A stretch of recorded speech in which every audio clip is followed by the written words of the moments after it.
سلام، این چهارمین ویدیوی منه. این بار میخوام درباره یکی از مهمترین اصول کسب درآمد حرف بزنم، درباره تأثیر فوق‌العاده برند شخصی رو افزایش درآمد. برند شخصی اون دیدیه که از خودتون تو ذهن مخاطب به جا میذارید. یعنی چی دقیقاً؟ فرض کنید ما مثلا میخوایم یه محصول اپل بگیریم، یه لحظه یه سری کلید واژه‌ای میاد تو ذهنمون، مثلا لوکس بودن، یا اینکه زیبا بودن، یا اینکه با اعتبار بودن، یا اینکه احساس اطمینان میتونیم بکنیم به این برند. این ویژگی‌هایی که با هم جمع میشن اون تصویر ما از اون برند رو تشکیل میدن که خود اون برندم مجموعه تصویر ذهنی افراد مختلف به اون برند، خود اون برنده دقیقا. حالا میخوام تأثیرش رو روی افزایش درآمد و تأثیرش توی کسب و کار شما اینا رو میخوام توضیح بدم. ببینید، برند شخصی یکی از مهمترین نکاته که حتما باید رعایت بشه. اگه یه کسب و کاری برند نداشته باشه فروشش خیلی سخت میشه. چرا؟ یکی از اشتباه ترین حرفایی که آدما میزنن اینه که محصول خوب خودش فروش میره. اگه کیفیت داشته باشی خود به خود فروش میره و نیازی به کاری نیست، در صورتی که اصلا اینطور نیست. تو این بازار شلوغی که ما داریم و نحوه سیمپیچی ذهن انسان، محصول خوب به تنهایی کافی نیست برای اینکه فروش رو برای شما تکمیل کنه. چرا اینطوریه؟ دو تا دلیلی که گفتم رو توضیح میدم. اول، سیمپیچی ذهن ما. ببینید، ذهن ما عاشق ساده سازیه. چرا؟ چون تو طول تکامل خیلی براش مهم بوده که بقاش حفظ بشه و انرژی ذهنی زیاد هدر نره تا از گشنگی نمیریم. مغز ما هم تقریبا 20%، با اینکه خیلی کوچیکه، 20% تمام انرژی بدن رو مصرف میکنه و اون در زمانی که اصلا ازش استفاده نکنی، هرچی هم بیشتر فکر کنی بیشتر هم مصرف میکنه و این واقعا عدد بزرگی. به خاطر همین اینجوری تکامل پیدا کرده که سیو کنه انرژی رو. به خاطر همین از چیزای پیچیده، چیزایی که نیاز به تصمیم گیری های سخت دارن، از اینا همیشه دوری میکنه. یکی از چیزایی که نیاز به تصمیم گیری سخت داره همین خرید کردنه، مخصوصا تو دنیای امروزی.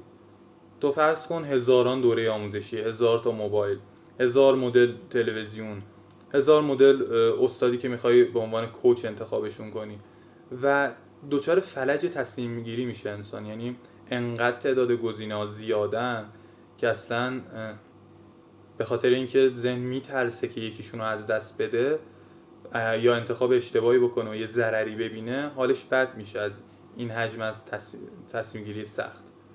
به خاطر همون چه مکانیزمی تو مغز ما ایجاد شده تا از این محافظت کنه، از این تصمیمات زیاد و انرژی ما رو سیو کنه. این مکانیزم که یه سری فیلترهای مغز ما گذاشته. مغز ما به صورت خیلی هوشمند یه سری فیلترهایی گذاشته که اول از اون فیلترها رد میکنه و کلی از گزینه‌ها رو غربال میکنه به نوعی. مثلا یکی از این فیلترها اینه که انسان‌ها به همدیگه و به صداقت و اینا اولویت اول رو میدن و اولین فیلترشون همینه که اعتبار تو چقدر رو، صداقت تو و اینکه آیا واقعا یک شخصیتی که گذشته خوبی داره پشت اون محصول هست یا نیست. این خیلی براشون مهمه. به خاطر همینه که هر چقدر محصولت خوب باشه، شما اصلا فرض کن یه برند ناشناخته گوشی موبایل بیاد بهترین گوشی رو بزنه، آدم اصلا وقت ندارن برن اون بررسی کنن که ببینن آیا این کیفیتش خیلی خفن هست یا نه. این اولا. دوما اصلا وقت ندارن که به غیر از این که وقت ندارن، تخصص کافی ندارن که دقیقاً برن بررسی کنن ببینن این آیا برند قابل اطمینانی هست، نمیسوزه بعد چند وقت یا نه. سوم که خیلی زیادن اینا، مگه یکی دوتان که آدم بیاد دونه دونه بررسی کنه وقتی بی‌نهایت میخواد. و به خاطر همینا میاد از این همون فیلتری که گفتم استفاده میکنه و مثلا میگه نه، من این برند اصلا نمیشناسم، کی پشت اینه. ولی مثلا اپل یه چیز جدید بده بدون اینکه اصلا کیفیتش هم بررسی کنه، یه تعمیم کلی میده و میگه این چون خیلی از قدیم اعتبار خوبی داره، احتمالش خیلی کمه که الان یه محصول بد بده. و اونجا باعث میشه که از این خریداری کنه. این قضیه اعتماد و اینا به برند بود.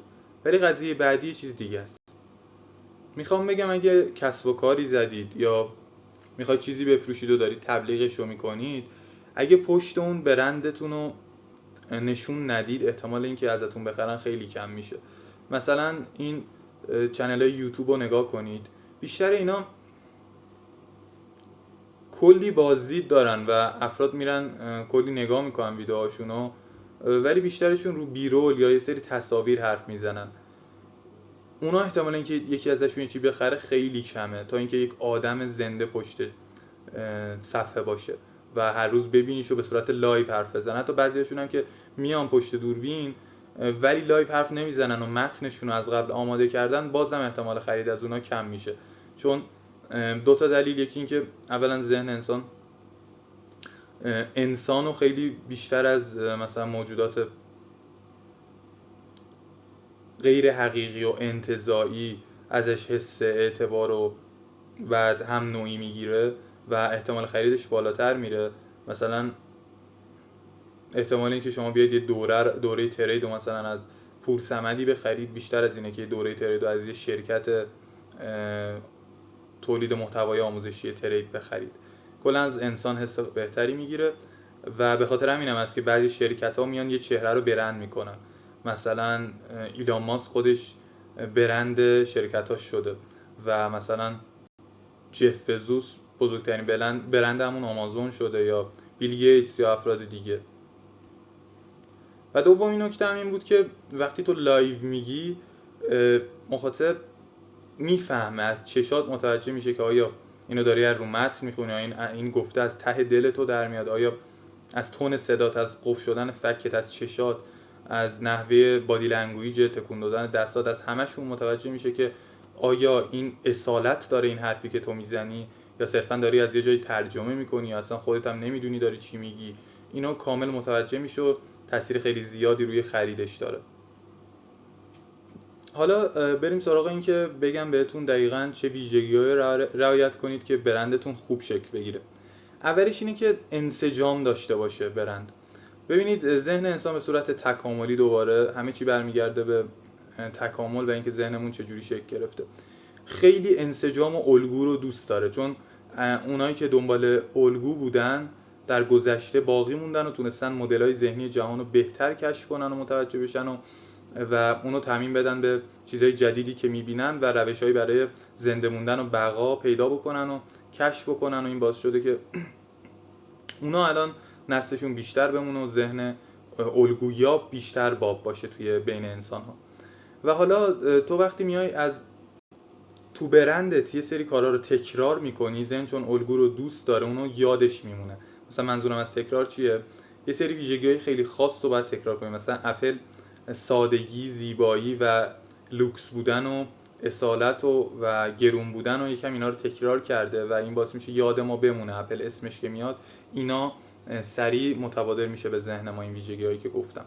ولی اگه بیای هر روز یه مدل باشی، مثلا یه روز عصبی باشی، یه روز حرفه‌ای باشی، یه روز بیای خوشحال باشی، بیای یه روز دیگه کاملا محاوره‌ای و صمیمانه برخورد کنی به جای اینکه حرفه‌ای باشی، این یه تصویر ثابتی از تو ذهن مخاطب ایجاد نمی‌کنه و باعث میشه که الگو تو ذهن مخاطب شکل نگیره و تو از یاد مخاطب بری. یعنی حافظه با الگو کار میکنه و یادش نمیمونه اصلا برنده تو. و اگر هم یادش بمونه یه شخصیت بی‌ثباتی که نمیتونه بهش اطمینان کنه. بازم برمیگردیم به اون ویژگی مغز که اصلا دنبال ریسک نیست، از ریسک گریزانه، چون بار شناختیش افزایش میده و انرژی صرف میکنه که اون ریسک رو هدر کنه، از ریسکا فرار میکنه.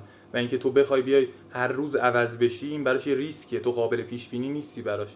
و مغز عاشق یه سری الگوهای قابل پیش بینیه که بتونه آینده رو پیش بینی کنه. به خاطر همون خیلی مهمه که یه جور باشید.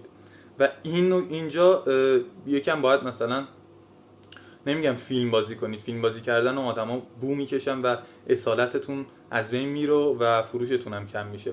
نباید فیلم بازی کنید، ولی یکی از شخصیت‌های خودتون رو نشون بدید. همیشه تو برندتون انتخاب کنید اولش یکیشو همیشه نشون بدید. چرا اینو دارم میگم؟ چون انسان کلا یه موجود پیچیده‌ایه و چندین شخصیت داره. مثلا چندین مود داره. ممکنه یکی صبح اصلا حالش بهتر باشه، ممکنه یکی با یه سری آدما یه جور باشه، با یه سری آدمای دیگه یه جور دیگه باشه، ممکنه یکی خیلی عوض بشه، هفته یه بار مدل اخلاقیش حتی عوض بشه. به خاطر همین یه مدل خودتون رو انتخاب بکنید. مثلا میگم من 9 صبح همیشه مثلا شادم و سر حالم و تازه خواب پا شدم حالم خوبه، ولی مثلا شب که میشه خیلی مثلا حالم من به اندازه صبح خوب نیست. بیشتر تایمو صبح برو کل ویدیوهاتو ضبط کن و اگرم جلو دوربین هستی اون ورژنیت باش که نمیگم فیلم بازی کن یا یه نفر دیگه شد چون تشخیص میدن، ولی میتونی اون ورژنی باشی که از اول انتخاب کردی که به اون پایبند باشی تا یه دونه الگوی ثابت تو ذهن مخاطب شکل بگیره و اعتماد کنه به برنده تو، خریدت بیشتر بشه، خریدشون بیشتر بشه ازت و فروش تو بیشتر بشه. این بوده از کل ویدیو امروز من. امیدوارم استفاده کرده باشید. ممنون ازتون که با من همراه بودید. اگه مفید بود لایک و سابسکرایب چنل یادتون نره. مرسی ازتون. به امید دیدار.